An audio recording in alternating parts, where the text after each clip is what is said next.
रात के 8 बज चुके हैं और मैं हूं आप सभी का अपना शाबिज़ मलिक और हाज़िर हूं आप लोगों के सामने फिर से एक क्राइम की कहानी को लेके, एक क्राइम की घटना को लेके। दोस्तों आज की कहानी की बात करें तो आज की कहानी अपने आप में एक ऐसी कहानी है कि जिस कहानी को अगर आप सही तरीके से समझें तो आप पाएंगे कि किसी शख्स का हवस जो होता है वो कभी कभी उसी शख्स के ऊपर पड़ जाती है। यानी हवस में इंसान अंधा होता है और अंधा होने के बाद में जब वो हवस उसके ऊपर पड़ती है तो वो उस हवस की वजह से जब वो उसी के ऊपर आके पड़ जाती है तो इंसान तिल मिलाता है और तिल मिलाने के बाद में एक ऐसा काम कर देता है जिसके बाद में उसी की ज़िंदगी दोभर हो जाती है। दरअसल दोस्तों आज की जो कहानी है, इस कहानी की अगर हम लोग बात करें तो इस कहानी की शुरुआत होती है झारखंड से। और इसी झारखंड के अंदर एक ज़िला लगता है कुमला ज़िला, और इसी कुमले ज़िले के अंतर्गत एक थाना आता है सिसई थाना। बात कर रहा हूँ मैं 12 अप्रैल साल 2023 की। 12 अप्रैल साल 2023 को सुबह के 6 से 7 बजे के आसपास का समय होगा। इसी सिसई थाने के अंतर्गत एक डेड बॉडी मिलती है। अब जैसे ही आसपास के लोगों को वो डेड बॉडी मिलती है तो जो लोग होते हैं वो सीधा सीधा इस बात की सूचना पुलिस थाने में दे देते हैं। अच्छा, पुलिस की टीम को जब ये सूचना मिलती है सुबह सुबह की एक डेड बॉडी मिली है सिसई थाने के अंतर्गत, तो जो पुलिस की टीम होती है ये भी तुरंत मौके वारदात वाली जो जगह होती है वहाँ पर पहुँचती है। दोस्तों जब पुलिस वहाँ पर पहुँचती है तो जो घटना स्थल था और जहाँ पर डेड बॉडी पड़ी हुई थी उसे देखने के बाद में पुलिस के भी पांव तले से ज़मीन खिसक जाती है। दरअसल जो डेड बॉडी थी, जो कत्ल किया गया था वो इतनी ज़्यादा बेबस तरीके से किया गया था कि शायद जिसे किसी ने बहुत ही ज़्यादा गहरी दुश्मनी निभाई हो। यानी गला उस व्यक्ति का काट दिया गया था, पेट को भी फाड़ दिया गया था और उसके अंदर से जो अतड़ियाँ थीं वो भी बाहर पड़ी हुई थी। वहाँ पर मक्खियाँ बहुत ज़्यादा भिनक रही थीं, भिन भिन कर रही थीं। लोगों का एक हुजूम, भीड़ इकट्ठी थी। लिहाजा पुलिस पहुंचती है। पहुंचने के बाद में जो डेड बॉडी होती है उसको और जो आसपास की जगह होती है उसको बहुत ही बारीकी से समीक्षा करती है। डेड बॉडी को कस्टडी में लेती है और उसके बाद में डेड बॉडी को पोस्टमार्टम भेजने के लिए तैयारी करती है। लेकिन उससे पहले ही पुलिस यहाँ पर पूछताछ करती है। जितने लोग थे इन सबसे पूछताछ की जाती है। सबसे पहले उस व्यक्ति को बुलाया जाता है जिसने फ़ोन किया था। उससे पूछा जाता है कि तुम आए तो तुमने क्या कुछ देखा। वो व्यक्ति बेचारा बताता है कि सुबह 7-8 बजे के आसपास मैं आया यहाँ पर, तो मैंने देखा कि यहाँ पर बहुत सारी मक्खियों की भिनकने की आवाज़ आ रही है। मैं नज़दीक गया तो मैंने देखा कि कोई व्यक्ति है जो मरा पड़ा है। मरा भी इस हालत में पड़ा है कि जैसे किसी ने बड़ी ही बेरहमी के साथ में उसकी हत्या की हो। उसके बाद में मैं चीखा चिल्लाया, आस पड़ोस के लोग इकट्ठा हुए, गाँव के लोग इकट्ठा हुए। उसके बाद आपको फ़ोन गया, आप आ गए। वो व्यक्ति अपने बयान लिखवाता है। उसके बाद में पुलिस वाले सोचते हैं कि चलो ठीक है, और उसके बाद में बाकी के लोगों से ये पूछताछ करते हैं कि तुम में से ऐसा कोई है जो इस व्यक्ति को जानता है। जितने भी लोग वहाँ पर थे वो कहते हैं कि साहब हमने तो पहले इस व्यक्ति को कभी यहाँ पर देखा ही नहीं। पुलिस वाले कहते हैं कि चलो ठीक है, और डेड बॉडी को पोस्टमार्टम के लिए भेज देते हैं। अब पुलिस वालों ने डेड बॉडी को पोस्टमार्टम के लिए भेज दिया था, लेकिन सबसे पहला सवाल था कि आखिरकार ये मरने वाला व्यक्ति कौन है। क्योंकि अगर कत्ल हुआ है और मरने वाले व्यक्ति की शिनाख्त नहीं हो पाती है तो एक तरीके से कातिल तक पहुंच पाना ये थोड़ा सा कॉम्प्लिकेटेड होता है। और अगर कातिल तक पहुंचना पुलिस को बहुत ज़्यादा जल्दी है तो सबसे पहले जो मरने वाला व्यक्ति है उसकी पहचान ज़रूरी है। मरने वाले की पहचान हो जाएगी, उसके बाद में कत्ल का मोटिव पता चलेगा। जब मोटिव पता चलेगा तो कातिल तक भी पहुंचा जा सकता है। लिहाजा इसी के आधार पर पुलिस उस डेड बॉडी के कुछ फोटोग्राफ्स क्लिक कर अपने आस पड़ोस के थानों में भिजवा देती है और साथ के साथ जो व्हाट्सएप के ग्रुप होते हैं उन व्हाट्सएप के ग्रुप पे भी डाल देती है। और जो आस पड़ोस के गांव हैं थानों के अंतर्गत, उन सारे ही थानों के गाँव के अंदर जो गाँव के प्रधान होते हैं, कुछ जानने वाले लोग होते हैं, जो नेता तरीके के लोग होते हैं, उन सबसे जाके पूछताछ करती है। बहरहाल दोस्तों पुलिस ये सारे फोटोग्राफ्स वायरल करने के बाद में इंतज़ार करती है। पुलिस को यकीन था कि 1-2 घंटे के अंदर या फिर 2-4 घंटे के अंदर कोई व्यक्ति आएगा, डेड बॉडी को क्लेम करेगा। उसके बाद में हम लोग रिपोर्ट दर्ज करेंगे, कत्ल का मोटिव खोजेंगे, मोटिव मिल जाएगा तो कातिल तक पहुंच जाएंगे। लेकिन दोस्तों पुलिस जिस उम्मीद में बैठी थी वो उम्मीद पुलिस की पूरी नहीं होती है। क्योंकि पुलिस को लग रहा था कि 3-4 घंटे के अंदर कोई ना कोई डेड बॉडी की शिनाख्त कर लेगा, लेकिन यहाँ तो तकरीबन 12 घंटे का समय गुजर चुका था और अभी भी कोई ऐसा व्यक्ति पुलिस थाने के अंदर नहीं आया था जो ये क्लेम करे कि ये डेड बॉडी उसके परिवार के किसी सदस्य की है। अब दोस्तों पुलिस वाले ये उम्मीद कर रहे थे कि 2-4 घंटे के अंदर कोई परिवार वाला आके डेड बॉडी को क्लेम कर लेगा, लेकिन 12 घंटे गुजर जाने के बाद भी जब कोई घर वाला नहीं आता है तो फिर पुलिस वाले सोचते हैं कि हो सकता है कि कोई घर वाला हो और उसी ने सब कुछ कर दिया हो, डेड बॉडी को ना क्लेम कर रहा हो, या फिर कोई ऐसा व्यक्ति हो जिसके परिवार में कोई हो ही ना, अकेला व्यक्ति हो। तो ऐसे में कौन आएगा, कौन डेड बॉडी को क्लेम करेगा।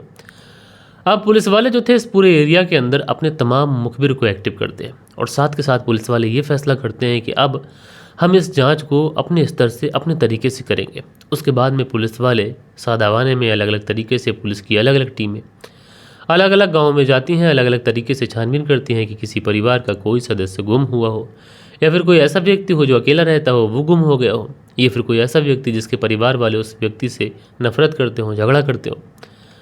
अब दोस्तों यहाँ पर भी पुलिस वालों को उम्मीद थी कि हम ऐसा करेंगे तो 2-4 घंटे के अंदर हम लोग पता पा जाएंगे, लेकिन शायद यहाँ पर भी पुलिस वालों की जो किस्मत थी ये पुलिस वालों के साथ नहीं देती है। लगभग 1 दिन का पूरा समय गुजर जाता है, लेकिन इस केस के अंदर अभी तक पुलिस वालों के हाथ कुछ भी नहीं लगा था। अब जब पुलिस वालों ने अपनी तरफ से भी इस केस के अंदर हर तरीके से हर पहलू से छानबीन कर ली थी कि आखिरकार मरने वाला व्यक्ति कौन है, तो यहाँ पर ये सारी चीज़ें करने के बाद में पुलिस वालों को एक बात पर तो पक्का यकीन हो जाता है कि ये जो डेड बॉडी है ये डेड बॉडी हमारे थाने की नहीं है, क्योंकि हमने अपने स्तर से हर तरीके से छानबीन कर ली है। ना कोई व्यक्ति थाने के अंदर आया जिसने डेड बॉडी को क्लेम किया, हमने भी अपने स्तर से छानबीन कर ली, मुखबिर भी एक्टिव कर लिए, व्हाट्सएप ग्रुप पे भी हमने तस्वीरों को शेयर कर दिया। अगर हमारे थाने की ये डेड बॉडी होती तो कोई परिवार का कोई तो ऐसा सदस्य होता जो इस डेड बॉडी को क्लेम करता, लेकिन यहाँ पर तो कोई भी नहीं है जो डेड बॉडी को क्लेम ही करे। लिहाजा पुलिस वालों को अब ये पक्का यकीन हो जाता है कि ये जो डेड बॉडी है ये हमारे थाने की नहीं है। फिर क्या था दोस्तों, पुलिस इसकी तस्वीरें, इसके फोटोग्राफ्स जो पुलिस ने क्लिक किए थे वो आस पड़ोस के थानों में भिजवाते हैं, वहाँ पर जानकारी जुटाते हैं, लेकिन इत्तेफाक से आस पड़ोस के थानों में भी इस तरीके की कोई सूचना नहीं मिलती है। अब पुलिस वाले आसपास के ज़िलों में सूचना भिजवाते हैं कि चलो ज़िले की तस्वीर हो सकता है कि ज़िले से पता चल जाए।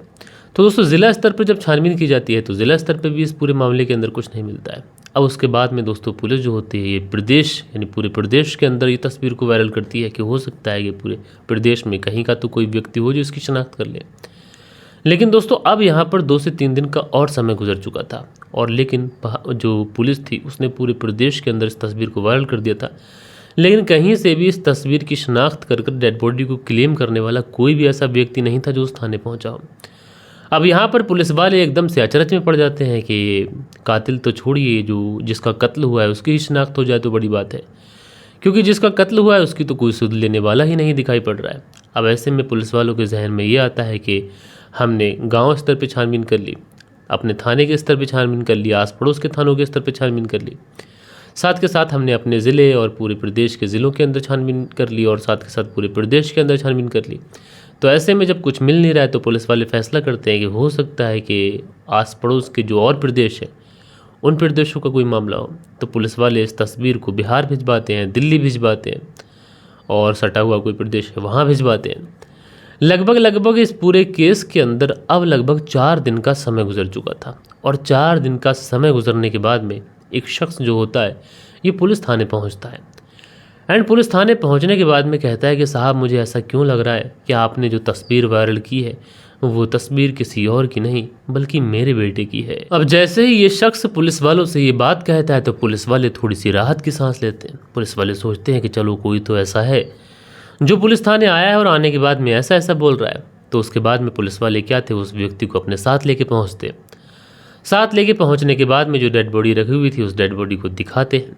अब जैसे ही वो व्यक्ति उस डेड बॉडी को देखता है, रोते हुए पुलिस वालों से सिर्फ और सिर्फ एक ही बात कहता है कि साहब ये डेड बॉडी किसी और की नहीं बल्कि मेरे बेटे कुंदन की है। अब पुलिस वालों का इतना सुनना था कि पुलिस वाले राहत की सांस लेते हैं कि जिस पूरे मामले के अंदर हमने हर जगह की खाक छान ली और कोई भी ऐसा व्यक्ति नहीं था जो इस डेड बॉडी को क्लेम करने वाला हो, तो कम से कम अब ऐसा तो हुआ है कि कोई व्यक्ति है जो पुलिस थाने आकर इस डेड बॉडी को क्लेम कर रहा है और बता रहा है कि साहब उसके बेटे कुंदन की डेड बॉडी है। उधर ये जो व्यक्ति था जो इस डेड बॉडी की शिनाख्त कर रहा था, बोल रहा था मेरा बेटा है, ये दहाड़े मार मार के रो रहा है। पुलिस वाले से समझाते हैं, ढांढस बजाते। उसके बाद में इस व्यक्ति से एक सवाल पूछते हैं कि तुम्हारा घर कहाँ है और तुम कहाँ के रहने वाले हो और तुम्हारा नाम क्या है। तो ये जो व्यक्ति है जिसके बेटे की ये डेड बॉडी थी, बेटे का नाम कुंदन था, ये व्यक्ति बताता है कि साहब मेरा नाम भगवान राव है और मैं बिहार के गया ज़िले का रहने वाला हूँ। गया ज़िले के अंतर्गत एक इमामगंज थाना आता है, वहीं पे रहता हूँ।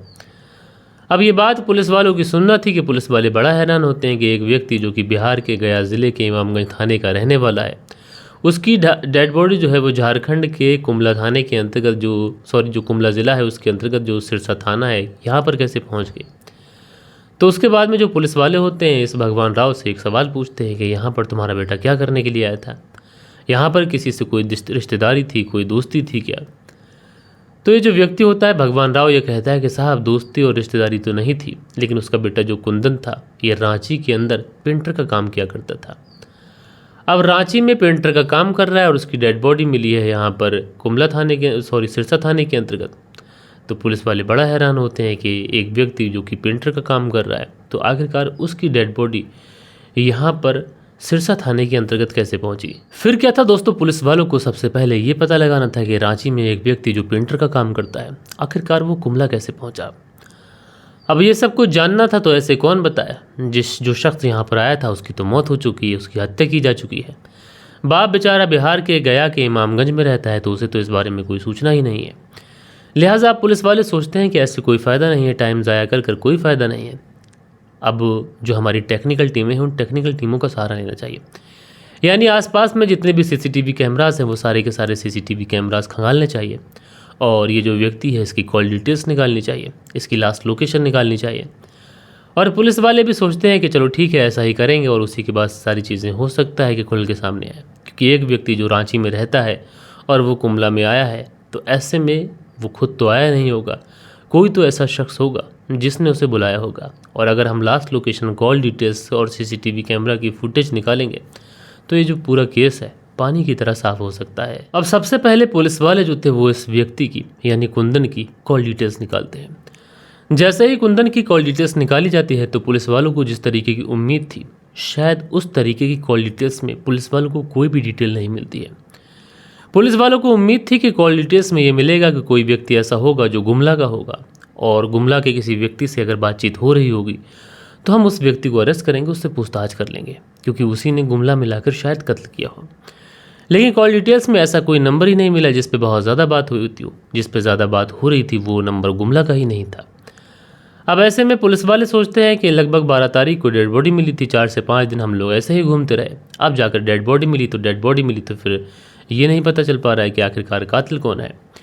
उसके बाद में पुलिस वाले फैसला करते हैं कि एक टीम को हम लोग रांची भेजते हैं, क्योंकि ये रांची पेंटिंग का काम किया करता था, और वहाँ पे जाने के बाद में ये पता करेंगे कि यहाँ पर कोई और भी व्यक्ति था जो गुमला का था और यहीं पे रह के काम किया करता था। हो सकता है कि वो गुमला का व्यक्ति इसका दोस्त हो और उसे अपने साथ लेके आया हो, उसके बाद में मार के उसको यहीं पर फेंक दिया हो। फिर क्या था दोस्तों, पुलिस की जो एक टीम होती है सीधा सीधा रांची पहुँचती है। रांची पहुँचने के बाद में जहाँ पर ये काम करता था वहाँ पर पूछताछ शुरू करती है। ये पूछती है कि कोई ऐसा व्यक्ति यहाँ पर काम करने वाला जो गुमला का हो। तो जब पुलिस इस तरीके से पूछताछ करती है तो पता चलता है कि यहाँ पर तो कोई भी ऐसा व्यक्ति नहीं है जो गुमला का रहने वाला हो। अब पुलिस वाले बड़ा मशक्क़त में, पुलिस वाले इस केस के अंदर चाहे जितनी ही मेहनत से छानबीन कर रहे हो, चाहे जितनी ही मशक्क़त से सारी चीज़ें देख रहे हो, कॉल डिटेल्स वगैरह वगैरह हर तरीके से चाहे जा कर पूछताछ कर रहे हो, यानी पुलिस वाले एक सिरे से जितनी भी मेहनत कर रहे थे, पुलिस वालों को इस केस के अंदर कोई भी रिजल्ट नहीं मिल रहा था। और अभी तक पुलिस का जो रिजल्ट था वो रिजल्ट 0 था। अब पुलिस वालों को ये समझ नहीं आ रहा कि आखिरकार इस केस के अंदर छानबीन किस एंगल को ध्यान में रखकर की जाए। यानी एक व्यक्ति जो रहने वाला बिहार का है, उसके बाद में काम करता है वो रांची के अंदर, उसकी डेड बॉडी मिली है गुमला के अंतर्गत जो सिसई थाना है यहाँ पर। तो ऐसा तो हो नहीं सकता कि ये व्यक्ति किसी के बिना बुलाए गुमला पहुंच जाए। लिहाजा पुलिस वाले एक बार फिर से फैसला करते हैं कि इस पूरे इलाके के अंदर अपनी मुखबिर एक्टिव करो और ये पता करने की कोशिश करो कि ये जो व्यक्ति है 1 साल के पास्ट का डाटा उठाओ और ये देखने की कोशिश करो कि गुमला में रहने वाले किसी व्यक्ति के साथ में इसकी मुलाकात हुई या फिर नहीं हुई, किसी गुमला में रहने वाले किसी व्यक्ति के टच में ये व्यक्ति आया कि नहीं आया। साथ के साथ पुलिस वाले एक बार फिर से जो कॉल डिटेल्स होती है उसको फिर से रीचेक करते हैं। और यहाँ पर जब कॉल डिटेल्स रीचेक करते हैं तो पुलिस को एक बड़ी कामयाबी मिलती है। इधर पुलिस के जो मुखबिर एक्टिव हुए थे वो भी पुलिस को कुछ बातें आके बताते हैं। दरअसल अब पुलिस को पता चलता है कि 12 अप्रैल वाले दिन एक कॉल हुई थी और ये कॉल ये जो कुंदन था इसने की थी, और ये कॉल आई थी गुमला के अंतर्गत जो सिसई थाना है यहीं पर। ज़्यादा देर बात नहीं हुई थी, इसलिए पुलिस को कोई शक नहीं गया था। लिहाजा अब इस पुलिस जो थी वो छोटे छोटे पहलू पर भी छानबीन कर रही थी। अब महज भले ही बात 1 मिनट हुई हो तो पुलिस उस 1 मिनट की जो बात थी उसकी भी तह तक पहुंचना चाहती है। अब सबसे पहले ये पता करती है कि भाई ये नंबर किसका है। जब नंबर के बारे में पता चलता है तो पता चलता है कि ये नंबर किसी मनकुयर देवी का नंबर है। उसके बाद में फिर क्या था, पुलिस सीधा सीधा मनकुयर देवी के पास पहुंच जाती है जो सिसई थाना के अंतर्गत रहने वाली थी। मनकुयर देवी को उठाती है, सीधा पुलिस थाने लेके आती है। पुलिस थाने लाने के बाद में मनकुएर देवी से पूछताछ की जाती है। उससे पूछा जाता है कि तुम कुंदन को कैसे जानती थी। अब जैसे ही मनकुएर देवी कुंदन के बारे में सुनती है तो सीधा सीधा मनकुएर देवी न कुछ छुपाती है न कुछ पुलिस से छुपाने की कोशिश करती है। वो सीधी सीधी एक बात ही कहती है कि कुंदन के साथ में मेरा रिलेशन था लेकिन अब नहीं है। अब पुलिस वाले जब ये सुनते हैं कि कुंदन के साथ में रिलेशनशिप था लेकिन अब नहीं है तो फिर पुलिस वाले पूछते हैं कि भाई अब क्यों नहीं है। तो ये जो मनकुएर देवी थी ये बताती है कि अब मैं किसी और के साथ में रिलेशनशिप में हूँ। फिर पुलिस वाले पूछते हैं कि 12 तारीख को तुम्हारी बात हुई थी। तो ये महिला कहती है कि हाँ बात हुई थी और उसने बात करने के बाद में उसने महज इतना ही कहा था क्योंकि मेरा बर्थडे आने वाला था। उसने मुझसे पूछा था क्या कोई गिफ्ट चाहिए। मैंने वहाँ पर कोई जवाब नहीं दिया। उसके बाद फ़ोन कट हो गया। अब उसके बाद में पुलिस वाले सोचते हैं कि चलो ठीक है, महज छोटी सी बात थी, इस महिला ने साफ साफ बता दी, लेकिन यहाँ पर हत्या का कोई एंगल या फिर कोई शक तो ऐसा दिखाई नहीं पड़ रहा है। अब इससे बार बार पुलिस वाले पूछताछ कर रहे हैं, अलग अलग तरीके से पूछताछ कर रहे हैं। यानी सुबह के वक्त से इस महिला को पुलिस थाने बुलाया गया था, फ्रंट सीट पर बैठा के इससे पूछताछ हो रही थी। दोपहर तक तो ये महिला सही तरीके से जवाब देती रहती है, लेकिन दोपहर बाद से इस महिला का जो लहजा होता है ये कहीं ना कहीं कांप जाता है। अब जब लहजा कपकपाता है तो उसके बाद में पुलिस वालों को अब जो डाउट होता है, जब डाउट होता है तो पुलिस वाले अपनी पूछताछ का तरीका बदलते हैं। और जब पूछताछ का तरीका बदलते हैं तो आखिरकार ये जो महिला थी ये टूटती है और टूटने के बाद में एक कहानी सुनाती है। और जो कहानी ये महिला सुनाती है उस कहानी को सुनने के बाद में पुलिस वालों का जो कलेजा था वो कलेजा भी कांप जाता है। दरअसल ये जो कुंदन था जब 21-22 साल के आसपास इसकी उम्र होती है तो उसके बाद में ये बिहार के गया के उसी इमामगंज थाने के अंतर्गत से निकलता है। निकलने के बाद में सीधा सीधा झारखंड पहुंचता है। झारखंड पहुंचने के बाद में पहुंच जाता है रांची, और इसी रांची के अंतर्गत एक जगह पड़ती है किशोरगंज। इसी किशोरगंज के अंदर ये पेंटिंग का काम करने लग जाता है। अब धीरे धीरे ये काम करता है, जो कुछ पैसे कमाता अपने घर भेजता, पूरी तरीके से सेटल हो जाता है। और साल 2022 के लगभग शुरू में ही ये कहानी शुरू होती है। साल 2022 के शुरू में ये जो व्यक्ति था कुंदन, ऐसे ही अपने पिता को फ़ोन लगा रहा होता है कि एक नंबर जो होता है अचानक से मिसिंग हो जाता है, दूसरा लग जाता है, यानी रॉन्ग नंबर लग जाता है। अब जो रॉन्ग नंबर लगता है तो वो सीधे सीधा पहुंचता है मनकुएर देवी के पास में। अब जब मनकुएर देवी का नंबर, मनकुएर देवी इधर से हेलो बोलती है तो जो लड़का था वो उधर से जब एक महिला की आवाज़ सुनता है तो आकर्षित होता है। क्योंकि दोस्तों अगर मैं बात करूँ शुरू में जब मोबाइल फ़ोन वगैरह चले थे तो उस समय लोग रॉन्ग नंबर पर भी काफ़ी ज़्यादा देर बात कर लिया करते थे। तो ये जो लड़का था जिसका नाम कुंदन था, जब इस महिला की आवाज़ सुनता है थोड़ा सा आकर्षित हो जाता है। महिला रॉन्ग नंबर कहकर फ़ोन काट देती है, लड़का उसके बाद में फिर फ़ोन करता है। धीरे धीरे ये सिलसिला जो था वो रॉन्ग नंबर से दोस्ती में बदल जाता है। यानी मनकुएर देवी जिसकी उम्र 40 साल के आसपास थी, एक लड़का जो कि 20-22 साल के आसपास है, 40 साल की उम्र में भी मनकुएर देवी ऐसे रिलेशन बनाना चाहती थी। लिहाजा उसके बाद में इसी कुंदन के साथ में इसके रिलेशनशिप शुरू हो जाते हैं। उसके बाद मिलना मिलाना शुरू होता है। आए दिन इन दोनों एक दूसरे से मिलते, शारीरिक संबंध बनाते, ये सारी चीज़ें ऐसे ही चलती रहती हैं। लेकिन धीरे धीरे वक्त गुजरता है और वक्त गुजरने के साथ भी जब ये कुंदन इस मनकुएर देवी के पास में फ़ोन करता तो मनकुएर देवी की एक बेटी भी थी। कभी कभी ऐसा होता कि मनकुएर देवी फ़ोन के पास नहीं होती तो बेटी फ़ोन उठा लेती। जब बेटी फ़ोन उठाती तो वो रॉन्ग नंबर कह के फ़ोन काट देती। लेकिन धीरे धीरे जब बेटी से भी बातचीत होना शुरू की रॉन्ग नंबर के हिसाब से, तो जो बेटी थी ये भी उसके साथ में रिलेशनशिप में आ जाती है। अब यानी जो कुंदन था ये माँ के भी साथ में रिलेशनशिप में था और जो बेटी थी उसके साथ भी रिलेशनशिप में था। लेकिन साल 2022 के अंत में ये जो लड़की होती है ये गोवा चली जाती है, वहाँ पर इसकी नौकरी लग जाती है, नोएडा में। अब जब इसकी नौकरी लग जाती है तो उसके बाद में अब ये जो व्यक्ति था जिसका नाम कुंदन था, ये माँ के भी टच में और बेटी के भी टच में, लिहाजा दोनों से बातचीत कर रहा है। लेकिन उसके बाद में एक समय ऐसा आता है कि क्योंकि ये एक तरीके से डबल घोड़े पे सवारी कर रहा था, यानी 2 नावों पे सवार था। अब 2 नावों पे कोई व्यक्ति सवार है तो उसकी ज़िंदगी में क्या कुछ होने वाला है ये आगे ही आप देख सकते हैं। साल 2023 की शुरुआत होती है और साल 2023 की शुरुआत में जो लड़की थी इस मनकुएर देवी की, वो उसके बाद में नोएडा से अपने घर पहुंचती है। जब घर पहुंचती है तो उसके बाद में किसी तरीके से माँ को ये पता चलता है कि ये जो लड़का है ये मेरी बेटी से भी बात कर रहा है। अब जैसे ये बात पता चलती है तो उसके बाद में वो तुरंत के तुरंत इस कुंदन से ब्रेकअप कर लेती है और मन ही मन में परेशान होती है कि कैसा लड़का है, माँ से भी रिलेशनशिप रख रहा है, बेटी से भी रिलेशनशिप रख रहा है। उसके बाद में ये जो थी ब्रेकअप कर लेती है। उधर कुंदन भी सोचता है कि चलो कोई बात नहीं है, माँ भले ही चली गई हो लेकिन उसकी बेटी तो अभी भी उसके टच में है, चलो माँ नहीं ना सही तो बेटी सही। अब उसके बाद में जो मनकुएर देवी थी इसकी ज़िंदगी में एक और व्यक्ति आता है जो कि गाँव का ही रहने वाला था। इसका नाम था सोमा खड़िया। अच्छा, जो सोमा खड़िया था, इस सोमा खड़िया से जब बातचीत शुरू होती है, सुख और दुख बांटना शुरू होता है, तो सोमा खड़िया से ये कहती है कि एक लड़का है जो पहले मेरा बॉयफ्रेंड था, लेकिन अब वो मेरी बेटी के साथ में टच में है। जो मेरी बेटी है ये मेरे कहने में नहीं है। उस व्यक्ति को एक तरीके से सबक सिखाना है, उसको उसकी सज़ा देनी है कि उसने ये सब कुछ क्यों किया। तो जो सोमा खड़िया था ये अभी हाल फिलहाल में ही हत्या के केस में छूट कर बाहर आया था। 302 का इसका मुकदमा इसके ऊपर लगा हुआ था।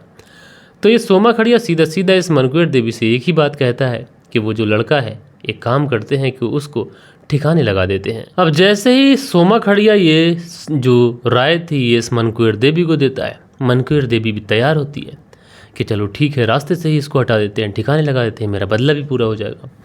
अब उसके बाद में किसी तरीके से इस लड़के को यहाँ पर बुलाते हैं। बुलाने के बाद में जो मनकुएर देवी थी इस कुंदन को लेकर एक सुनसान जगह पर पहुँचती है। अच्छा, कुंदन भी बहुत हंसी खुशी आ गया था कि चलो ठीक है, इतने दिनों के बाद में माँ ने फ़ोन किया है तो आज माँ से मुलाकात कर लेते हैं, बेटी से तो होती रहती है। अब उसके बाद में ये आ जाता है। आने के बाद में ये सुनसान जगह पर पहुँचते हैं। सुनसान जगह पर पहुँचने के बाद में ये जो महिला थी मनकुएर देवी, ये सिर्फ और सिर्फ इस लड़के से एक सवाल पूछती है कि तुम उसकी बेटी की ज़िंदगी से जाओगे या फिर नहीं जाओगे। अब ये जो लड़का था जिसका नाम कुंदन था, ये मुस्कुराते हुए मनकुएर देवी से कहता है कि मैं क्यों छोड़ूं, तुम अपनी बेटी से बात कर लो, और तुम्हारी बेटी छोड़ देती है तो फिर मुझसे ही क्यों कह रही हो तुम।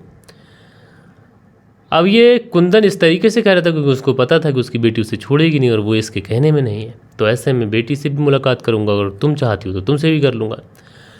इतना सुनना था कि मनकुएर देवी थी तुरंत इस कुंदन के ऊपर टूट पड़ती है। टूटने के बाद में इसके ऊपर हमला करने की कोशिश करती है, इसको मार पिटाई करने की कोशिश करती है।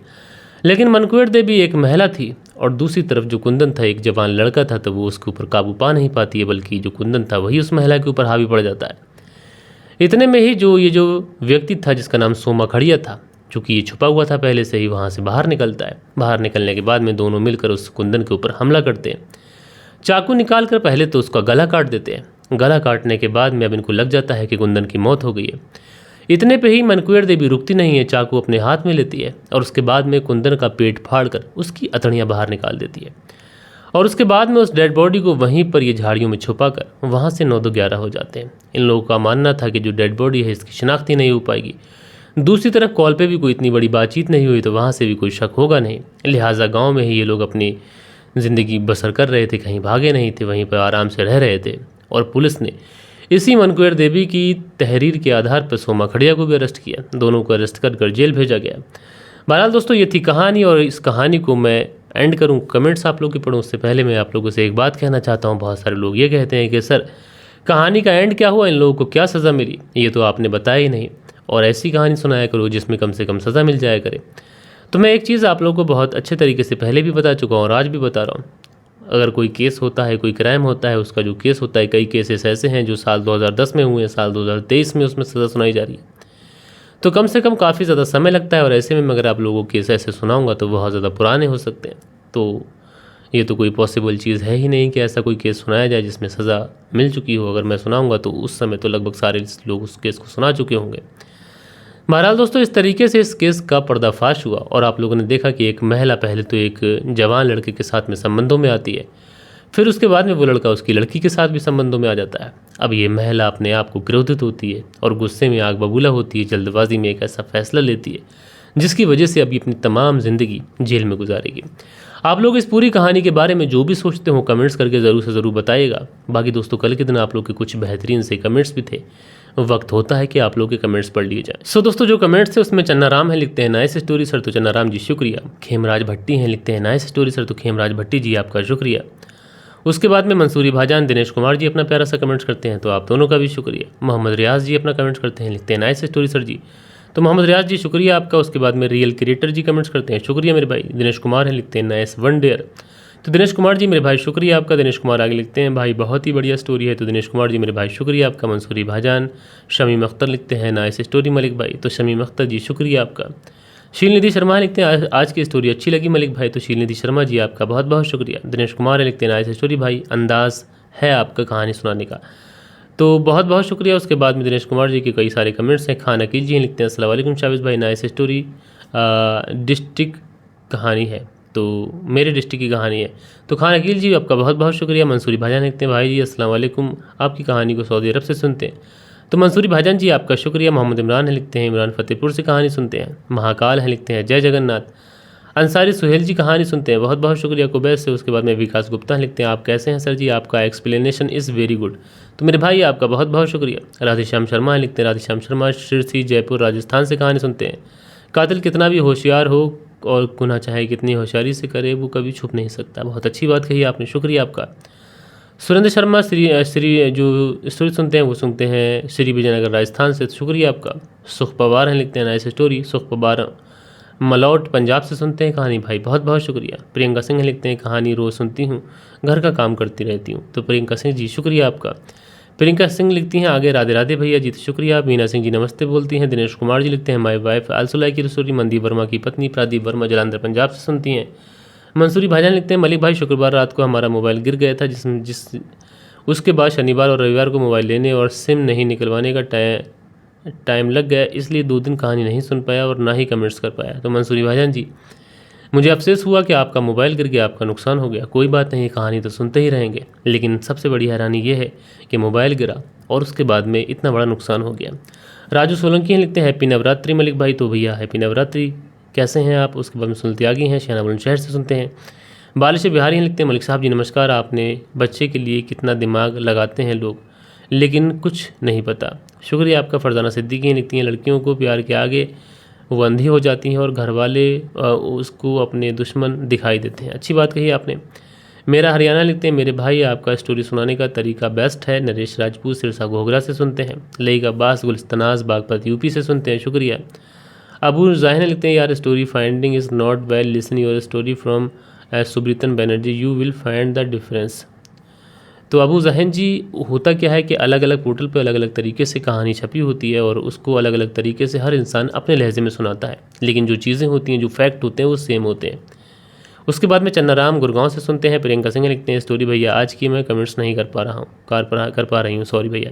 तो प्रियंका सिंह जी कोई बात नहीं, लेकिन आप कोशिश करें कमेंट्स करने का। धीरज सिंह लिखते हैं नमस्कार मलिक भाई जी, अच्छा था कि वह भाग जाती और शादी कर लेती, अब क्या हुआ, इसलिए तो उसे कहते हैं कि इंसान सोचता कुछ नहीं है और कर बैठता है। सचिन चौधरी जी भी अपना प्यारा सा कमेंट्स करते हैं। तो धीरज सिंह जी, सचिन चौधरी जी आपका बहुत बहुत शुक्रिया। सो दोस्तों ये कुछ बेहतरीन से कमेंट्स थे आप लोगों के जो कल के दिन आप लोगों ने किए थे। आशा करता हूँ कि आज की जो कहानी है ये कहानी आप लोगों को ज़रूर से ज़रूर पसंद आई होगी। कहानी पसंद आई हो तो एक लाइक करिएगा, दोस्तों और मित्रों के साथ में ज़रूर शेयर करिएगा।